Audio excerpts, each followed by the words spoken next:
على الدين كله وكفى بالله شهيدا وأشهد أن لا إله إلا الله وحده لا شريك له إقرارا به وتوحيدا وأشهد أن نبينا محمدا عبده ورسوله صلى الله عليه وسلم تسليما مزيدا أما بعد.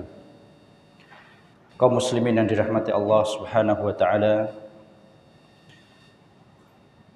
sebagaimana kita ketahui bahwasanya kita sekarang alhamdulillah sedang berada pada bulan Rajab, salah satu bulan yang mana termasuk 4 bulan haram, termasuk 4 bulan yang dihormati dalam Islam.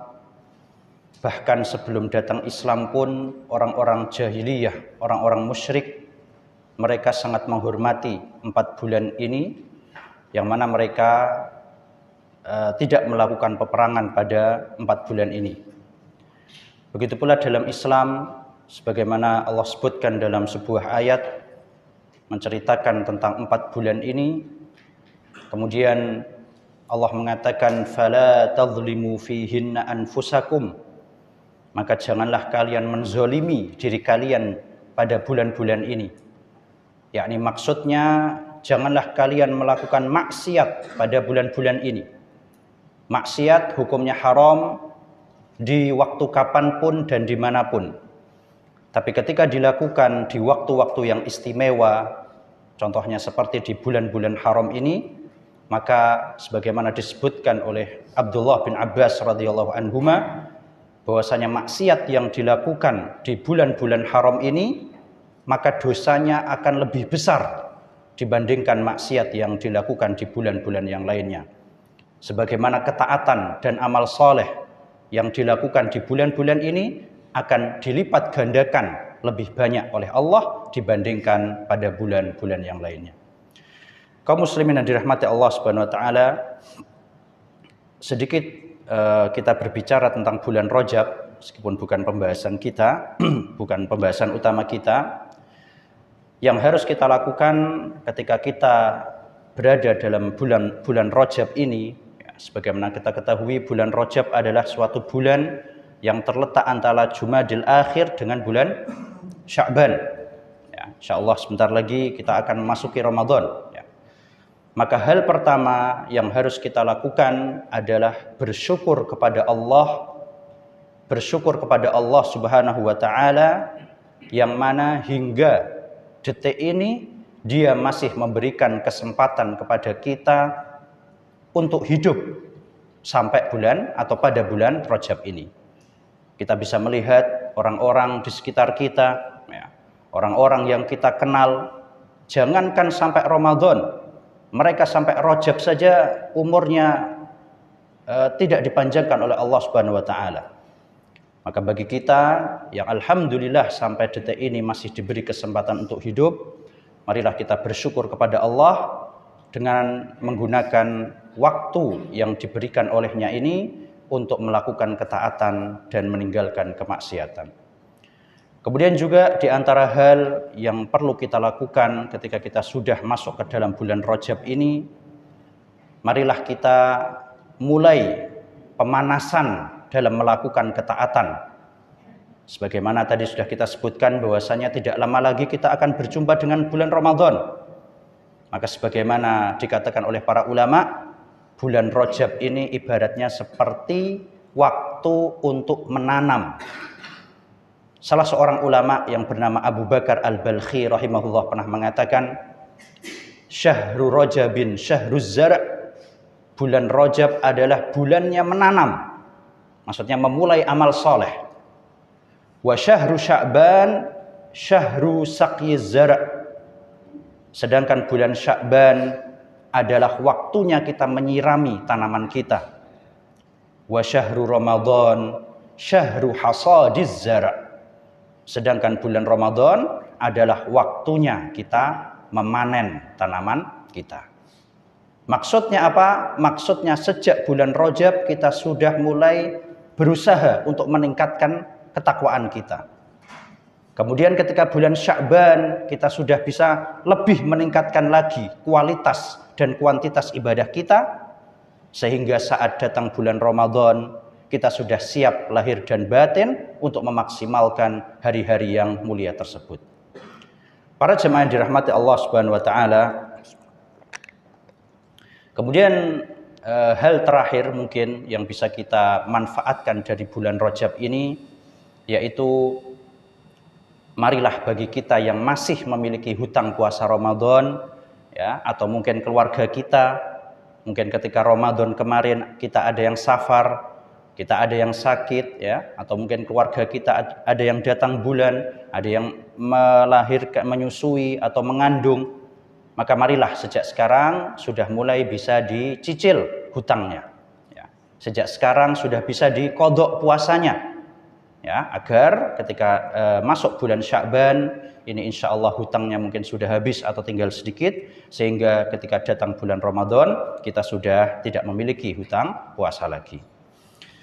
Para jemaah dirahmati Allah Subhanahu wa taala, tema kita pada pagi hari ini insya Allah merupakan sebuah tema yang cukup penting, ya. Dan tema ini bukan hanya penting bagi kita yang statusnya sebagai seorang ayah atau seorang ibu yang memiliki anak, namun juga penting bagi kita yang mungkin sudah lanjut usia, ya, sehingga sudah punya cucu bahkan, ya. Atau mungkin yang belum menikah, ya, yang mana kedepannya insya Allah akan menikah kemudian memiliki keturunan.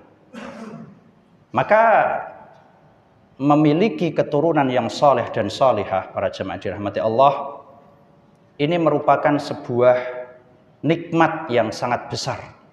Di antara nikmat terbesar yang Allah berikan kepada seorang hamba, yaitu dia memiliki keturunan yang soleh dan solihah. Bahkan seseorang yang mungkin dia dari segi harta maupun jabatan, dia memiliki harta yang banyak, dia memiliki jabatan yang tinggi, namun ketika dia tidak memiliki atau belum memiliki keturunan yang saleh dan salihah, maka nikmat-nikmat tadi seolah-olah seperti tidak ada artinya, para jemaah. Sebaliknya, ketika seseorang ya diberi harta yang cukup, ya, namun ketika dia memiliki keturunan yang saleh dan salihah, maka ini rasanya sangat bahagia, ya. Maka dia seolah-olah telah mendapatkan nikmat yang sangat besar. Sebagaimana dalam sebuah syair dikatakan, ni'amul ilahi 'alal ibadi katsiratun wa ajalluhunna najabatul auladi. Nikmat-nikmat Allah terhadap hambanya ini banyak sekali, ya. Tapi termasuk yang paling besar, termasuk yang paling agung adalah memiliki keturunan yang saleh. Para jemaah yang dirahmati Allah Subhanahu wa taala,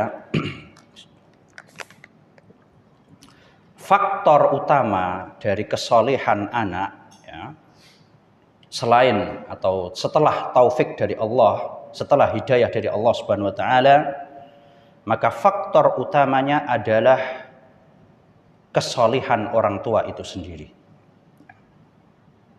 Dan ini bisa kita dapatkan dari dalil-dalil atau riwayat-riwayat yang ada. Misalnya kita ambil contoh, ya, sebuah ayat yang sering kita ulang-ulang, sering kita baca pada hari Jumat, ya. Surat apa, Pak?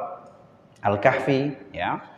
Yaitu ketika Nabi Musa alaihissalam bertemu Nabi Khidir atau Khadir, yang mana di akhir cerita disebutkan bahwasanya Nabi Khidir membangun sebuah tembok yang hampir hancur, yang mana tembok ini atau rumah atau tembok dari rumah ini terletak di suatu perkampungan yang penduduknya tidak mau menjamu mereka, ya.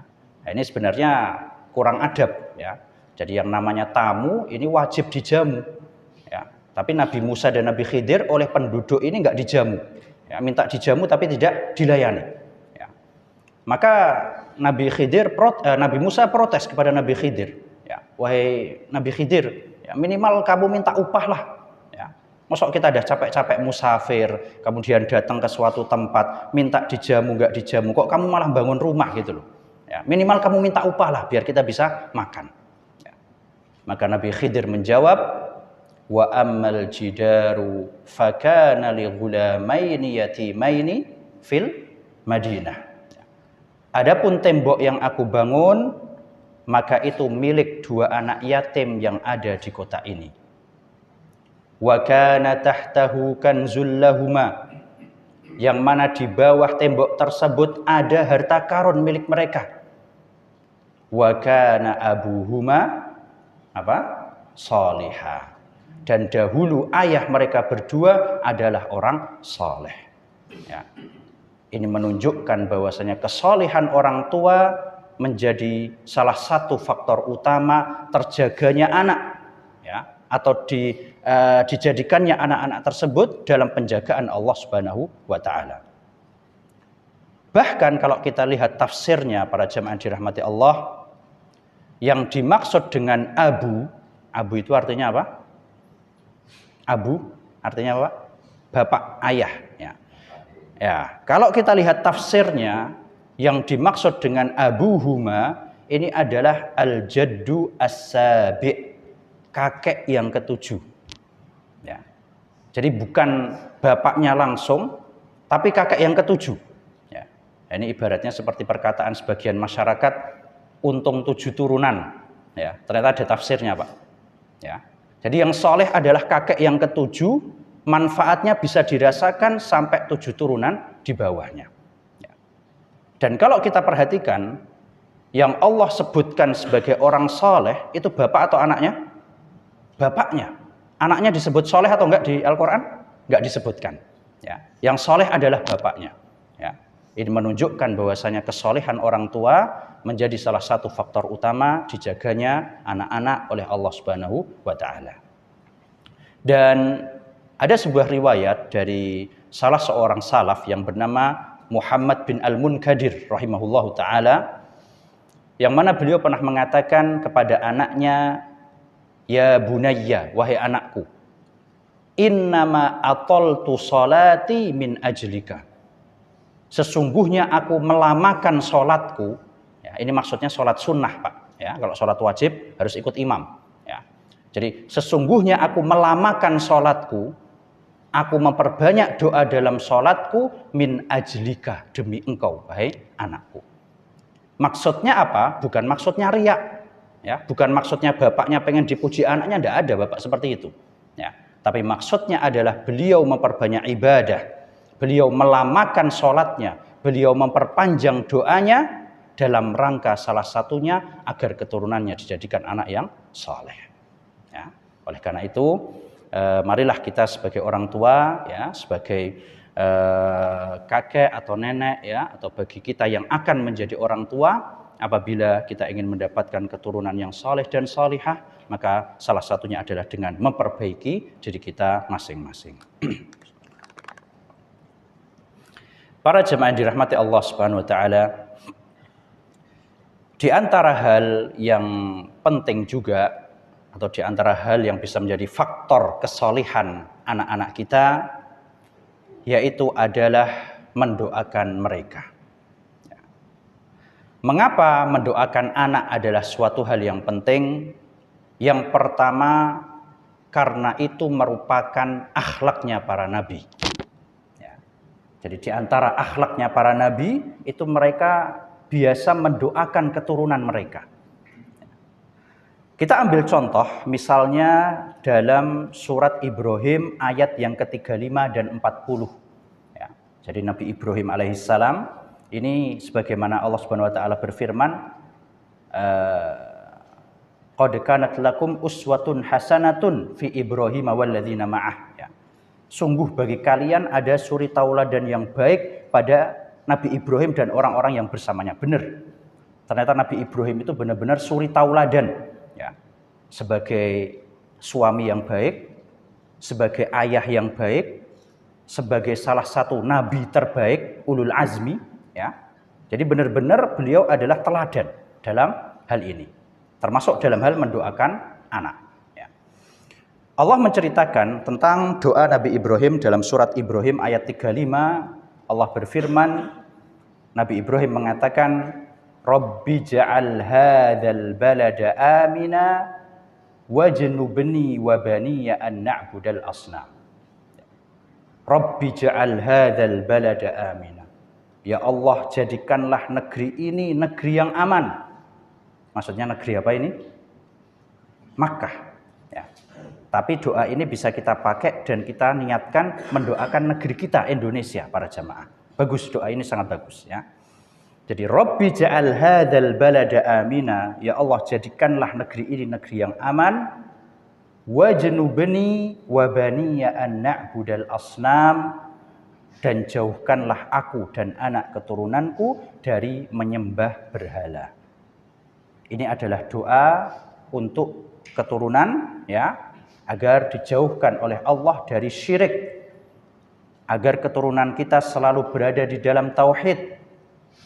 Karena tidak ada musibah yang lebih besar bagi seorang ayah maupun ibu daripada melihat anaknya wal-iyazubillah terjatuh ke dalam kesyirikan. Itu musibah paling besar. Sebagai statusnya orang tua, musibah paling besar adalah melihat anaknya terjatuh ke dalam kesyirikan wal-iyazubillah. Ya. Maka marilah kita manfaatkan ya membaca doa ini. Kalau belum hafal bisa baca Pak. Ya. Jadi yang namanya berdoa tidak harus kita hafal. Ya, berdoa boleh sambil baca. Misalnya ketika antara azan dan iqomat kita sambil lihat ayatnya di Al-Quran misalnya boleh. Ya, bahkan kalau kita lihat ya orang-orang yang berdoa, misalnya seperti ketika di Arafah dan sebagainya, itu mereka berdoa sambil megang buku doa, tidak apa-apa. Ya, jadi yang namanya berdoa tidak harus kemudian kita hafalkan dulu. Syukur-syukur bisa hafal, kalau tidak pun juga boleh sambil membaca. Ya, baik. Kemudian selanjutnya di ayat yang ke-40 ya, tadi ayat 35, sekarang ayat 40. Allah menceritakan tentang doanya Nabi Ibrahim, bahwasanya beliau berdoa, Rabbi ja'alni muqimas salati wa min dzurriyyati. Ya Allah, jadikanlah aku dan keturunanku orang-orang yang menegakkan salat. Rabbana wa taqabbal du'a. Ya Allah, sesungguhnya Engkau Maha menerima doa. Ya. Ini juga sebuah permintaan yang sangat bagus, yaitu minta kepada Allah agar kita dan keturunan kita dimudahkan untuk menegakkan sholat. Karena kalau bukan kekuatan dari Allah, karena kalau bukan karunia dari Allah, tentu mungkin sekarang kita sedang tidur di rumah para jamaah. Ya. Tapi karena nikmat dari Allah, alhamdulillah, kita sekarang ya masih diberi nikmat hidayah ya, dan juga anak-anak kita masih bisa sholat ya subuh di masjid. Nah, dan berkaitan dengan sholat ada sebuah faedah yang cukup menarik, yang mana faedah ini saya pernah baca dari kalau tidak salah Ustadz Abdullah Zain ya, mungkin sebagian jemaah juga pernah ya mendengar faedah ini. Jadi kenapa kok di zaman sekarang atau di zaman-zaman sebelumnya juga mungkin ada sebagian anak-anak yang ketika sudah dewasa, ini disuruh sholat susah. Ya, sudah dewasa, disuruh sholat susah. Ya, kenapa kira-kira? Ya. Maka bisa jadi salah satu sebabnya, karena kita mungkin dahulu kurang memperhatikan atau meremehkan sabda Nabi SAW yang berbunyi, Muru abna'akum bis-salati wa hum abna'u sab'in.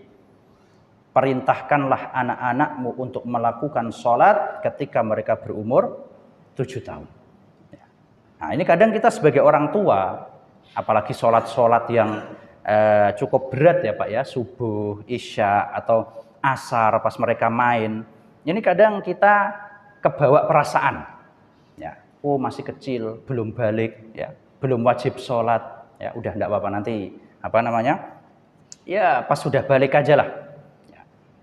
Padahal Nabi perintahkanlah untuk sholat sejak anak kalian umur 7 tahun.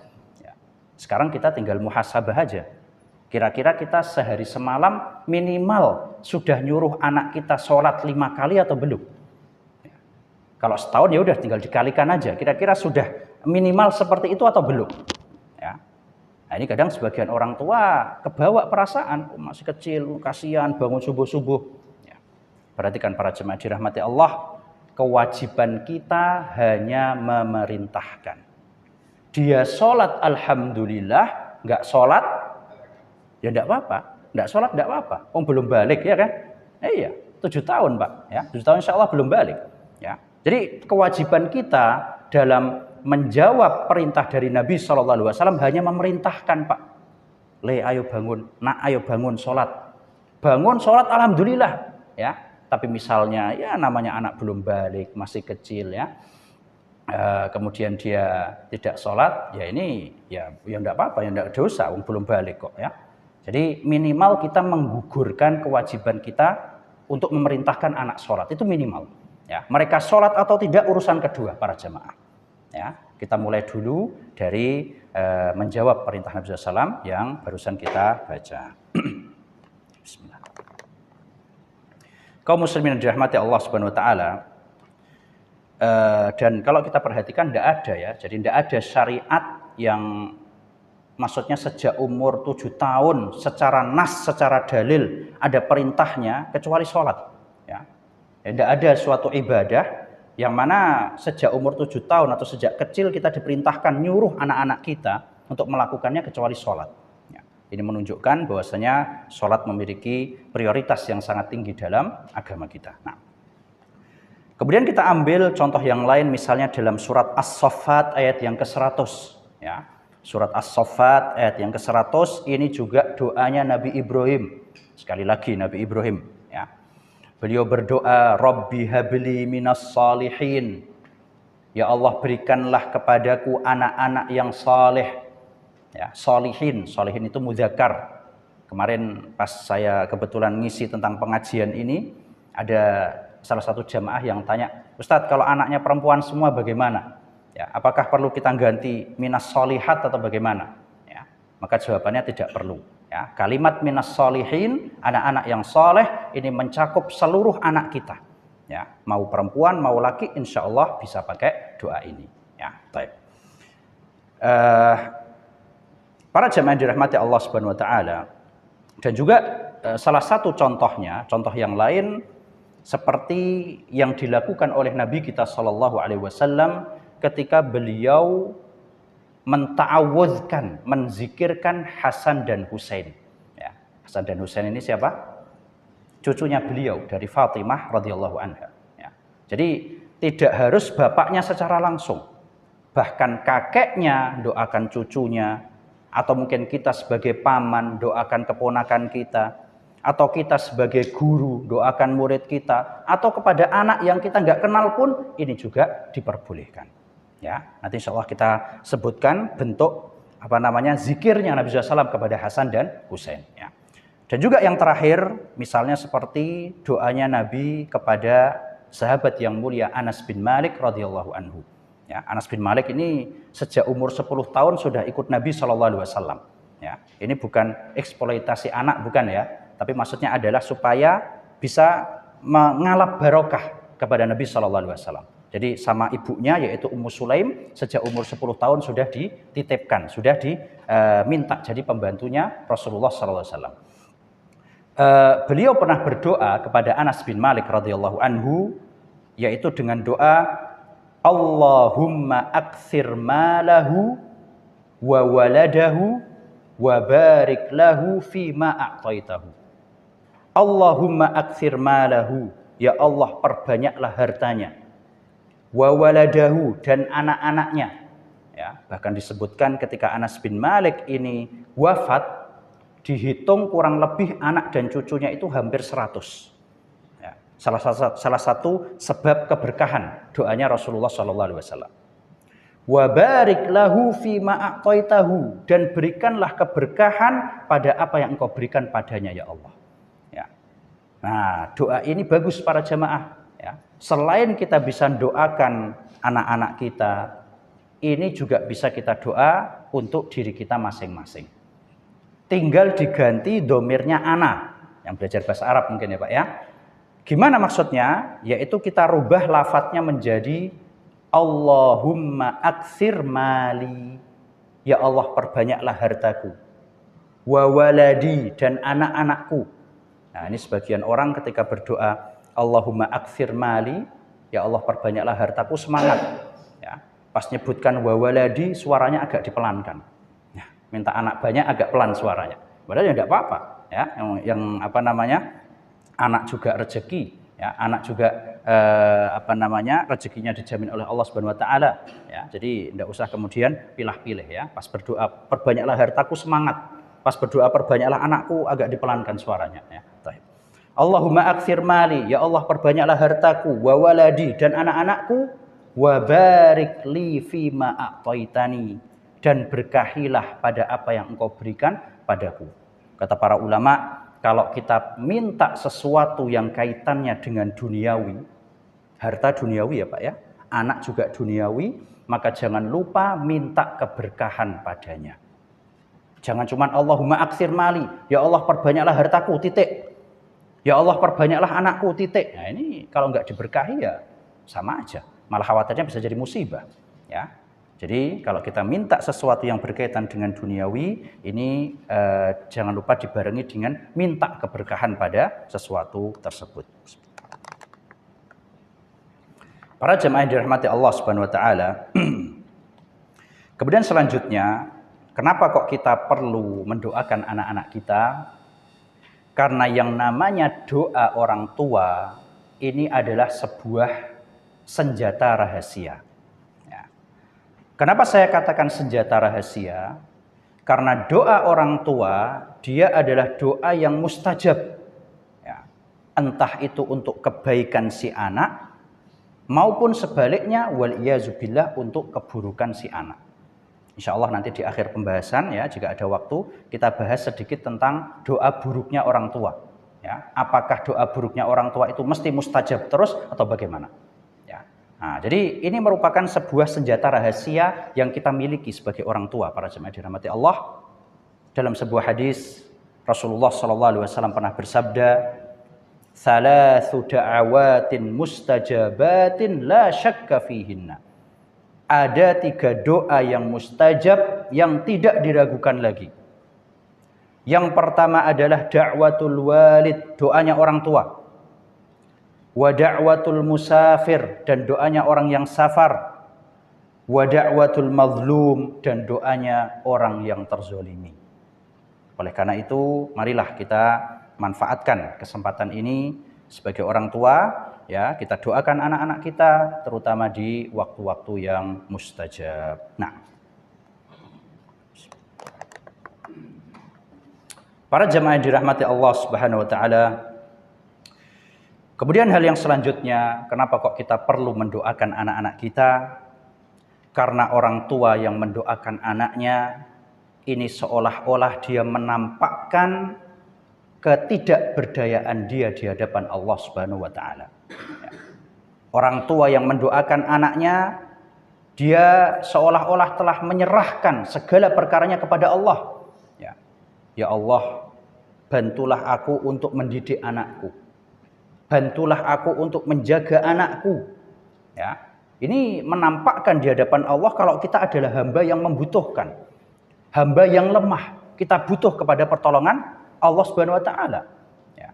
Sehingga ketika Allah melihat hal seperti ini, maka biasanya respon Allah akan membantu kita. Ya, oh ini hambaku butuh bantuanku, ya, maka akan aku tolong. Oh hambaku menyerahkan urusan anaknya kepadaku. Dan dalam sebuah ayat kita tahu Allah berfirman, wa may yatawakkal 'alallahi fahuwa hasbuh. Barang siapa yang bertawakal kepada Allah, maka Allah akan cukupkan perkaranya. Berbeda dengan sebagian orang tua yang mungkin tidak pernah doakan anaknya. Ya, ini sama Allah khawatirnya dibiarkan. Ya, wong dia nggak minta ke aku, ya, wong dia tidak merasa butuh kepada aku, ngapain dibantu? Ya. Nah, jadi marilah kita banyak-banyak berdoa, sisihkan waktu kita untuk mendoakan anak-anak kita dalam rangka menunjukkan kepada Allah kalau kita ini butuh, ya, kalau kita ini fakir, kalau kita ini menyerahkan segala perkaranya kepada Allah Subhanahu wa taala. Para jemaah yang dirahmati Allah Subhanahu wa taala, ada sebuah poin penting berkaitan dengan mendoakan anak, ya, yaitu bahwasanya doa yang mengandung permintaan kebaikan secara umum ini lebih bagus daripada doa minta secara rinci. Ya, meskipun boleh dua-duanya. Ya Allah, aku pengen anakku semoga kedepannya pengen jadi ini dan itu. Ya Allah, aku pengen keturunanku semoga bisa belajar di tempat ini dan itu. Boleh. Ya, doa seperti itu boleh. Tapi ketika kita minta permintaan yang sifatnya umum, maka ini jauh lebih baik. Ya. Kenapa? Kenapa kok doa yang isinya minta permintaan secara umum itu lebih baik daripada doa yang sifatnya rinci, meskipun diperbolehkan? Yang pertama sebabnya karena itu adalah mayoritas atau kebanyakan doanya para nabi.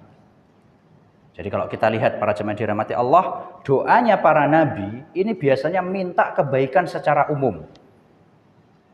Kita ambil contoh. Misalnya dalam sebuah hadis disebutkan di antara doa terbanyak yang dibaca oleh Rasulullah SAW, apa Pak? Di antara doa terbanyak yang dibaca beliau, Allahumma Rabbana atina fid dunya hasanah wa fil akhirati hasanah wa qina adzabannar. Ini termasuk doa terbanyak yang beliau baca. Ya. Coba kita lihat artinya. Allahumma Rabbana atina fid dunya hasanah. Ya Allah, berikanlah kepadaku kebaikan di dunia ini. Minta umum kebaikan. Ya. Kata para ulama, kebaikan di sini mencakup kesehatan, mencakup pasangan yang saleh dan salihah, mencakup anak yang saleh dan salihah, mencakup rezeki yang baik. Itu semua masuk di dalam kalimat hasanah. Ya, jadi umum, minta kebaikan secara umum. Wa fil akhirati hasanah, dan juga minta kebaikan di akhirat, yaitu masuk surga, wa qina adzabannar, dan agar dihindarkan dari api neraka. Ya. Kemudian kita ambil contoh seperti doanya ibadur rahman. Ya, dalam surat Al-Furqan ayat berapa itu? Rabbana hab lana min azwajina. Al-Furqan ayat berapa itu?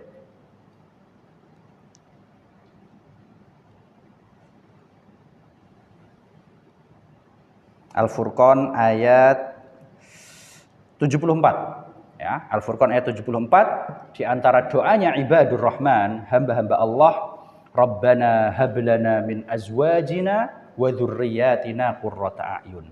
Ya Allah, berikanlah kepada kami pasangan dan keturunan yang menyejukkan pandangan. Minta kebaikan secara umum, Pak. Ya. Jadi begitulah ya. Kebanyakan doanya para nabi dan juga doanya yang disebutkan dalam Al-Qur'an ini minta kebaikan secara umum. Ya. Begitu pula doanya Nabi Ibrahim, Rabbi habli minas sholihin. Ya Allah, berikanlah aku keturunan yang saleh. Minta umum. Beliau nggak minta yang rinci. Ya Allah, aku pengen anak begini dan begitu, pengen yang kerja di sini dan di situ, pengen yang besok menjadi ini dan itu. Beliau nggak minta rinci seperti itu. Beliau hanya minta, berikanlah kepadaku keturunan yang saleh. Apapun statusnya, apapun pekerjaannya, ya, apapun aktivitasnya, yang penting ya Allah, aku minta keturunan yang saleh. Ya, nah ini ciri-ciri atau kebanyakan doanya para nabi. Yang kedua, kenapa kok sebaiknya kita itu kalau berdoa minta kebaikan yang sifatnya umum? Karena itu biasanya lebih mudah untuk istiqomah. Ya, lebih mudah untuk istiqomah dibandingkan permintaan yang sifatnya rinci. Ya.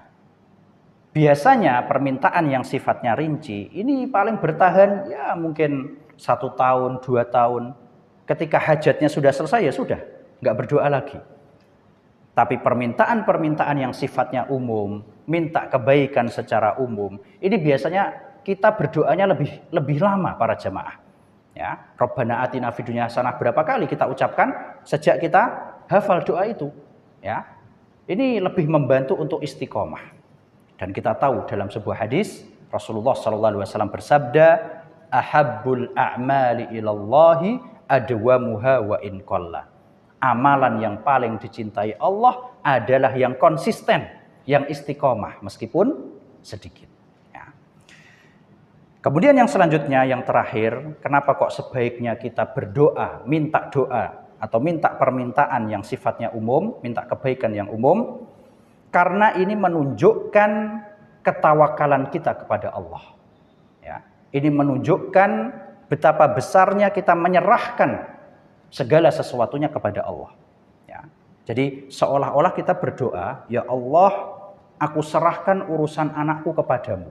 Ya, engkau mau takdirkan dia jadi apa? Engkau mau takdirkan belajar di mana? Engkau mau takdirkan dapat pasangan siapa dan sebagainya? Aku menyerahkan kepadamu. Yang penting dia menjadi anak yang saleh.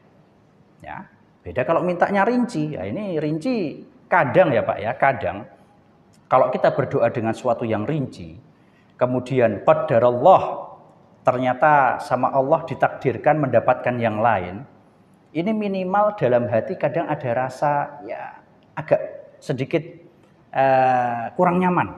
Ya.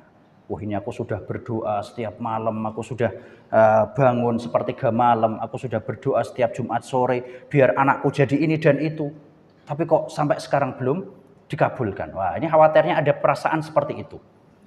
Berbeda kalau kita mintanya kebaikan secara umum, ya, maka kita akan yakini seluruh yang Allah takdirkan pada anak kita itulah yang terbaik.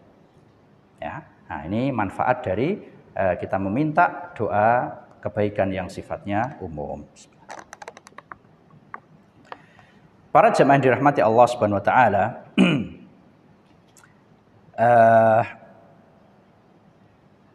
meskipun berdoa dengan minta kebaikan yang sifatnya rinci itu diperbolehkan, namun jangan sampai, ya, contohnya ya Pak ya, contohnya kalau Nabi SAW itu pernah doa secara rinci, tak kasih satu contoh, tapi ini beliau jarang ya, rata-rata doa beliau itu minta kebaikan secara umum. Ya. Salah satu bentuk contoh doa beliau yang rinci, misalnya seperti beliau pernah mendoakan keburukan untuk sebagian orang-orang musyrik. Ya, itu benar-benar namanya disebut oleh beliau. Beliau pernah berdoa, Allahumma, beliau pernah berdoa keburukan secara khusus kepada orang-orang musyrik, ya, yang mana nama-nama yang disebut oleh beliau itu mati ketika perang Badar terjadi. Begitu pula beliau pernah berdoa minta secara khusus agar sebagian orang atau kaum muslimin diselamatkan, juga pernah beliau. Allahumma anji Ayyas bin Abi Rabi'ah. Ya Allah, selamatkanlah Ayyas bin Abi Rabi'ah. Selamatkanlah Al-Walid bin Al-Walid. Nah, ini menyebutkan minta secara rinci, boleh sebenarnya. Tapi ini sekali lagi terkadang ya, kadang beliau lakukan. Kalau secara umum doa yang beliau baca ini adalah doa minta kebaikan secara umum. Nah, dan meskipun kita boleh berdoa dengan sifat yang sifatnya rinci, tapi jangan sampai kemudian kita terjatuh ke dalam sesuatu yang namanya berlebih-lebihan dalam berdoa. Ya. Maksudnya apa? Maksudnya adalah kita minta suatu permintaan yang rinci banget. Ya. Kita ambil contoh, misalnya ada sebuah riwayat yang mana disebutkan oleh Abdullah bin Al-Mughaffal, beliau adalah salah seorang sahabat. Beliau pernah mendengar anaknya berdoa dengan doa seperti ini. Jadi Abdullah bin Mughaffal, ini bapaknya, dengar anaknya berdoa dengan doa seperti ini. Allahumma inni as'alukal qasral abyadu an yaminil jannati idza dakhaltuha. Ya Allah, aku minta kepadamu istana yang berwarna putih yang terletak di kanan surga kalau aku masuk surga. Ya Allah, aku minta istana warna putih di sebelah kanan surga. Rinci banget, Pak. Ya, ini ibaratnya seperti kita berdoa, ya Allah, semoga anakku bisa punya rumah di kota ini, di desa ini, gang ini, bagian ini. Wah, terlalu rinci. Semoga anakku bisa kerja di perusahaan ini yang namanya ini terletak di daerah ini. Wah, rinci banget. Ya. Nah, ini mirip seperti ini. Maka ketika bapaknya mendengar si anak berdoa dengan doa ini, bapaknya mengatakan, "Ai bunayya, wahai anakku, salil jannah, minta aja surga udah. Ya. Wa ta'awwadz bihi minan nar, dan berlindunglah dari api neraka. Itu sudah cukup. Fa inni sami'tu Rasulullah sallallahu alaihi wasallam yaqul, karena aku mendengar Rasulullah sallallahu alaihi wasallam bersabda, innahu sayakunu fi hadhil ummati qaumun, akan datang sekelompok orang dari umat ini ya'taduna fit tuhuri wad du'a, mereka berlebih-lebihan dalam bersuci dan berdoa. Nah, ini adalah contoh bagaimana ya doa yang tidak perlu, ya, yaitu terlalu rinci atau terlalu berlebih-lebihan. Nah, para jemaah yang dirahmati Allah Subhanahu wa taala, Termasuk dalam hal ini pula ya bagi yang sudah bersuami istri, yaitu adalah zikir atau doa yang bisa dibaca ya ketika suami istri ini sebelum berhubungan ya. Ini juga termasuk doa yang baik, termasuk zikir yang baik, dan juga disunahkan untuk diucapkan oleh istri juga ya. Jadi bukan hanya suaminya. Kemudian selanjutnya ada contoh dari Nabi kita Shallallahu Alaihi Wasallam ketika beliau menzikirkan Hasan dan Husain. Nah, ini penting ya Pak ya. Jadi saya mohon kepada para orang tua ya, kepada orang tua maupun yang sudah kakek maupun nenek untuk menzikirkan anak-anak mereka atau cucu-cucu mereka. Ya. Apalagi kita sekarang hidup di suatu zaman yang mana kejahatan di zaman sekarang tidak seperti mungkin ketika zaman orang tua kita masih kecil. Ya. Yang mana ketika ada anak yang sudah diprotek oleh orang tuanya di rumah, tapi yang namanya fitnah masih bisa masuk ke dalam rumah tersebut melalui internet dan yang lain sebagainya. Ya. Maka saya mohon kepada para jamaah untuk jangan lupa menzikirkan anak-anak kita dengan zikir yang akan kita baca. Ya. Disebutkan dalam sebuah hadis bahwasanya Nabi SAW kana yu'awwidhu. Ada kaidah para jamaah, kalau ada hadis di situ ada kalimat kana, itu artinya konsisten. Beliau sering melakukan. Ya, jadi kalau ada hadis di situ ada kana Rasulullah misalnya sallallahu alaihi wasallam, ini berarti beliau sering melakukan, konsisten melakukan hal ini. Ya. Jadi beliau biasa menzikirkan atau menta'awudhkan. Ta'awudh itu artinya apa Pak? Minta perlindungan. Ya. Jadi beliau biasa menta'awudhkan Hasan dan Husain.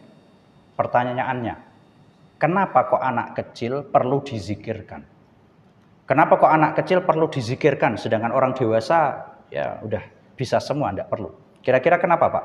Kok anak kecil itu perlu kita zikirkan? Apa kira-kira? Karena anak kecil ini adalah termasuk golongan orang yang suka lalai. Anak kecil ini termasuk golongan orang yang suka lalai. Kita yang dewasa habis sholat alhamdulillah ingat ya, baca zikir, baca ayat kursi, baca muawwidzatain dan sebagainya. Anak kecil habis salam langsung lari keluar. Ya. Kita alhamdulillah insya Allah ingat zikir pagi dan petang. Ya. Kita insya Allah sebelum tidur ingat baca doa sebelum tidur. Kita sebelum masuk kamar mandi ingat ada zikirnya, Allahumma inni a'udzubika minal khubusi wal khaba'is. Anak kecil langsung masuk kamar mandi. Ya. Maka inilah sebabnya kenapa kok kita perlu menzikirkan anak kita, karena anak-anak ini termasuk orang yang suka lalai. Ya. Anak-anak dan perempuan. Ya. Ini dua golongan yang suka lalai. Ya. Makanya di hadis yang lain Nabi SAW memerintahkan ketika sudah masuk maghrib, apa yang harus kita lakukan terhadap anak-anak kita? Kufu sibyanakum, tahanlah anak-anak kalian. Karena tadi mereka termasuk golongan yang suka lalai, sehingga gangguan syaitan kepada mereka ini dikhawatirkan lebih besar dibandingkan kepada orang yang dewasa. Ya. Baik. Gimana bunyi zikirnya? Insya Allah sebagian jemaah sudah hafal ya, sudah pernah dengar hadis ini. Zikirnya berbunyi u'idzukuma bikalimatillahi tammah. Nanti bisa dicari Pak di internet ya, insya Allah banyak terkenal zikirnya ini. Jadi u'idzukuma, aku minta perlindungan untuk kalian berdua. Ini kebetulan karena yang dibacakan adalah Hasan dan Husain, dua orang. Kalau misalnya anak kita banyak, berarti diganti domirnya antum, u'idzukum. Ya, sama saja apakah laki-laki atau perempuan, diganti u'idzukum, banyak langsung, dizikirkan langsung semua. Ya. Biasanya kalau saya pribadi, ini baca zikirnya ini sambil nganter anak sekolah Pak. Ya, jadi sambil ngantar ke sekolah, kita lepas, kita zikirkan zikir ini. Sebenarnya tidak ada waktu tertentu ya, harus dibaca kapan, harus dibaca di mana, tidak ada waktu tertentu. Ya, yang penting ya selama kita mau meninggalkan anak kita, atau ketika kita hadir di acara-acara yang dikhawatirkan keluarga kita jadi pusat perhatian. Ya, nah ini alangkah bagusnya kita jangan lupa menzikirkan anak-anak kita. Jadi u'idzukuma, aku minta perlindungan untuk kalian berdua bikalimatillahi tammah, dengan kalimat Allah yang sempurna. min kulli syaitonin wahamah, dari segala syaiton. Syaiton di sini mencakup syaiton dari kalangan jin maupun manusia. Bahkan setan dari manusia lebih parah kadang daripada jin. Ya. Min kulli syaitonin wahamah, dari segala syaiton dan keburukan. Hamah, hamah ini mencakup penyakit, kemudian hewan. Intinya adalah sesuatu yang mengganggu. Wa min kulli ainin lamah, dan juga dari penyakit ain yang tercela. Nah, ini adalah suatu zikir yang bagus ya. Marilah kita zikirkan anak-anak kita dengan zikir ini. Bahkan salah seorang ulama mengatakan zikir ini yang barusan kita baca adalah termasuk zikir yang paling bermanfaat. Ya. Termasuk zikir yang paling bermanfaat untuk melindungi anak kecil secara khusus dan yang sudah besar secara umum. Nah, jadi sebenarnya bisa juga kita bacakan untuk orang yang sudah dewasa. Tapi lebih spesifik zikir ini ditujukan kepada anak-anak yang masih kecil. Nah, bismillah. Kaum muslimin yang dirahmati Allah Subhanahu wa taala. Kemudian selanjutnya perlu kita ketahui bahwasanya menzikirkan atau mendoakan anak ini tidak terbatas hanya ketika mereka masih kecil saja. Yang namanya anak-anak kita, mereka tetap butuh kepada doa kita meskipun mereka sudah dewasa. Sebagaimana kita sebagai orang tua juga butuh doa dari anak kita, bahkan setelah kita wafat. Ya. Maka kalau kita pengen memiliki anak yang rajin mendoakan kita, salah satu caranya adalah dengan kita rajin mendoakan anak-anak kita. Dalam sebuah pepatah dikatakan al-jaza'u min jinsil amal, balasan sesuai dengan perbuatan. Ya. Nah, jadi jangan sampai kemudian hanya terbatas ketika anak-anak kita masih kecil saja. Dan salah satu doa yang sangat penting adalah doa dalam surat Al-Furqan ayat 74 tadi, Pak. Rabbana hablana min azwajina wa dzurriyyatina qurrata a'yun. Bahkan disebutkan doa ini termasuk doa yang terbanyak dibaca oleh para salafus saleh. Bahkan dalam sholat-sholat mereka sering baca doa ini para jamaah. Nah, ini adalah salah satu hal yang bisa kita baca, ya. Dan ada sebuah ayat satu lagi ya Pak ya, dalam surat Al-Ahqaf, kalau tidak salah ayat 15. Sebentar, saya lupa ayat berapa. Al-Ahqaf ayat 15 ya. Al-Ahqaf ayat 15 ya. Doanya atau sebelumnya, jadi ada salah seorang, ini terjadi di zaman salafus saleh ya. Ada salah seorang yang datang kepada salah seorang ulama di zaman tersebut mengadu tentang kenakalan anaknya. Ya, wah ini anakku kok agak susah. Ya, gimana ini? Solusinya bagaimana ya Syekh? Ya. Maka ulama tersebut mensarankan kepada si bapak untuk membaca doa yang terdapat dalam surat Al-Ahqaf ayat ke-15. Ya. Gimana doanya? Di situ disebutkan di akhir ayatnya ya. Yaitu berbunyi Rabbi auzi'ni an ashkura ni'mataka allati an'amta alayya wa ala walidayya. Ya Allah, mudahkanlah aku untuk mensyukuri nikmatmu yang telah engkau berikan kepadaku dan orang tuaku. Jadi doanya diberi muqaddimah, minta dimudahkan bisa bersyukur. Wa an a'mala salihan tardahu, dan mudahkanlah aku untuk beramal soleh dengan yang engkau ridhoi ya Allah. Wa aslih li fi dzurriyyati. Ini dia konteksnya. Dan perbaikilah keturunanku. Nah, ini adalah salah satu doa ya yang bisa kita bacakan kepada anak-anak kita ya. Inni tubtu ilaika, ya Allah aku bertaubat kepadamu, wa inni minal muslimin, dan aku termasuk orang muslim. Jadi doanya ditutup dengan mengakui kesalahan. Dan Allah itu suka kepada hambanya yang dia itu mengakui kesalahan.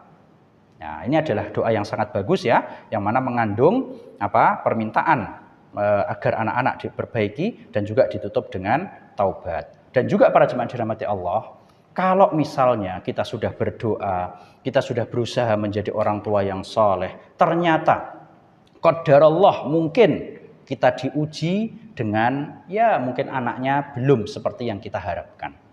Maka yang wajib kita lakukan pertama adalah berhusnuzon kepada Allah Subhanahu wa taala.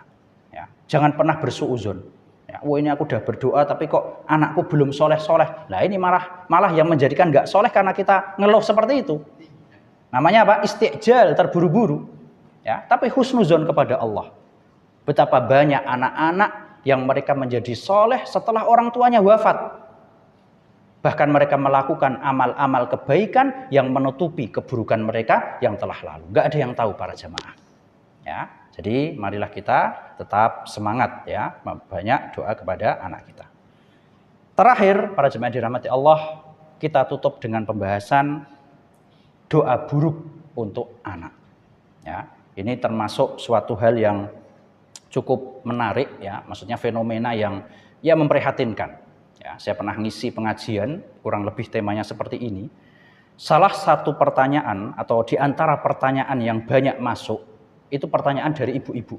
Ya, karena kan anak-anak ini kan punya ibunya ya, mereka yang sering terjun langsung ngurusi anak-anak kita.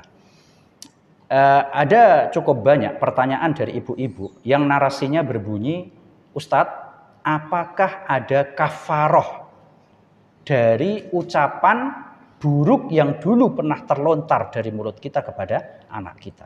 Ada nggak kafarohnya? Ya, saya baru saya baru menyesali. Ada nggak kafarohnya kira-kira?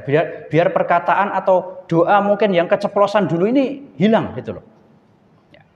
Maka kita jawab, kalau kafarohnya secara khusus maka tidak ada dalilnya.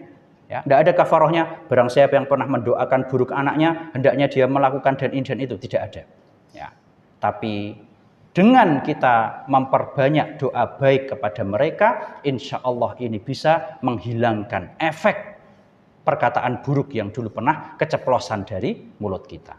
Ya, ya namanya orang tua, kadang keceplosan ya, kamu ini tidak mendengar misalnya. Ya, bahkan saya kemarin baca ada berita itu ya, ada salah seorang ustadz bilang ada seorang putri ya perempuan, dia anaknya cerdas. Tapi mohon maaf, mendengarnya itu agak kurang, ya, punya kekurangan dalam hal pendengaran. Ketika ditanya ke orang tuanya, ya, nauzubillah min dzalik, ternyata dulu ibunya itu suka manggil dia dengan, mohon maaf ya, agak kasar mungkin ya, jadi budek seperti itu. Ya, ini kan ngeri sekali Pak seperti itu. Ya, nah, jadi marilah kita sebagai orang tua lebih memilah-milih ya perkataan ya kepada anak kita. Lebih baik coba kita contoh orang Arab Pak dalam hal ini. Orang Arab itu kalau marahnya yang keluar doa. Ya, aslahakallah, Allah yahdik, semoga Allah memberimu hidayah. Ya, itu orang Indonesia yang ngira wah aku didoakan sama mereka. Ya, padahal dimarahin itu sebenarnya. Ya. Nah, ini bagus, marahnya berupa doa. Nah, coba kita biasakan ketika anak kita melakukan sesuatu hal yang menggemaskan, ya ini keluarkan perkataan-perkataan seperti itu. Aslahakallah, semoga Allah memperbaikimu. Allah yahdik, semoga Allah memberimu hidayah. Ya, nah ini berkaitan dengan doa buruk. Dan apakah doa buruk mesti mustajab? Maka di sana ada khilaf di kalangan ulama. Wallahu a'lam. Pendapat yang insya Allah lebih tepat, doa buruk orang tua hanya mustajab ketika si anak dalam keadaan durhaka. Ya, ketika si anak hanya dalam keadaan durhaka. Adapun kalau si anak adalah anak yang saleh, dia sudah maksimal membahagiakan orang tuanya, tapi orang tuanya ini kadang ada pertanyaan Pak, Ustadz anak jadi takut mau menasihati orang tua. Saya jadi khawatir dakwah kepada orang tua karena kadang kalau saya menasihati orang tua mengeluarkan perkataan buruk, saya jadi takut. Akhirnya nggak jadi dakwah.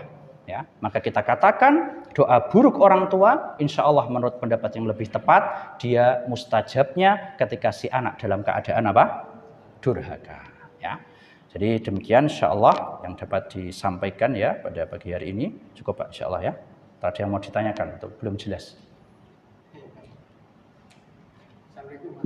Salam, monggo Pak. Saya itu punya cucu tapi dia tidak bekerja di sini dan dia akan bekerja di luar negeri. Secara mencegahnya bagaimana Ustaz? Doa yang Ustaz doa mau menjelaskan. Cara untuk apa, Pak? Cara untuk mencegah jangan sampai pergi ke luar negeri, bekerja di luar negeri. Oh, kenapa memangnya? Apa? Kenapa kok dicegah kerja di luar negeri? Ya nanti sholatnya itu nggak karuan Ustaz. Nanti di aja semrawut apalagi nanti di luar negeri. Taib. Iya, jadi ini berkaitan dengan tema kita juga ya sebenarnya. Daripada kita berdoa supaya dia nggak jadi berangkat, Pak, lebih baik kita doakan biar dia jadi anak yang soleh. Itu insya Allah lebih baik. Ya. Jadi mungkin malah bisa jadi dia dapat hidayah pas di luar. Ya. Dan tidak jarang orang seperti itu. Ya. Jadi ketika dia pindah tempat, bahkan ketika mereka berada di negeri yang misalnya mayoritas non-muslim, kadang malah dapat hidayahnya di situ. Ya. Jadi kalau saran saya, wallahu alam, daripada kita berdoa, ya Allah, jangan sampai dia pergi. Ini kan malah ngeri, Pak. Khawatirnya terjadi konsekuensi yang tidak kita inginkan khawatirnya. Maka lebih baik kita mendoakan biar dia jadi anak yang soleh. Ya. Jadi ya dimanapun, mau di sini, mau di luar negeri, mau dimanapun, semoga dia jadi anak yang soleh. Itu insya Allah lebih baik, Pak. Wallahu a'lam. Ada lagi mungkin? Oh, cukup. Cukup, Pak. Monggo. Mengenai tadi yang Ustaz menggunakan bulan Rajab ya. Oh ya. Bulan Rajab itu apakah ada perintah puasa? Mau menjelaskan puasa sunat? Apa ada perintah puasa sunat? Yeah. Mau menjelaskan? Wallahu a'lam, sebatas yang saya ketahui yang ada hanyalah perintah secara umum, Pak. Jadi melakukan ibadah termasuk sholat sunnah, kemudian puasa sunnah secara umum, memperbanyak puasa sunnah maupun ibadah-ibadah yang lain secara umum. Ya, wallahu a'lam, di sana tidak ada dalil yang menceritakan secara khusus kamu harus pas hari ini sebaiknya puasa. Ini tidak ada. Ya, jadi yang mesti kita lakukan adalah memperbanyak ibadah di bulan Rajab ini ya, di setiap malamnya, tidak khusus hanya di malam-malam tertentu ya, dan juga kalau bisa ya mungkin yang mampu bisa puasa sunnah ya. Intinya di sana tidak ada hari khusus yang mana ada keutamaan khusus ini hendaknya puasa seperti itu. Wallahu a'lam. Cukup insyaallah. Baik. Jazakumullah khairan. InsyaAllah ini yang dapat kita sampaikan, kurang lebih mohon maaf. Jika ada yang salah maka itu karena kurangnya ilmu saya. Sallallahu ala nabiyina Muhammad wa ala alihi wa sahbihi wa sallam. Subhanakallahumma bihamdik, asyhadu an la ilaha illa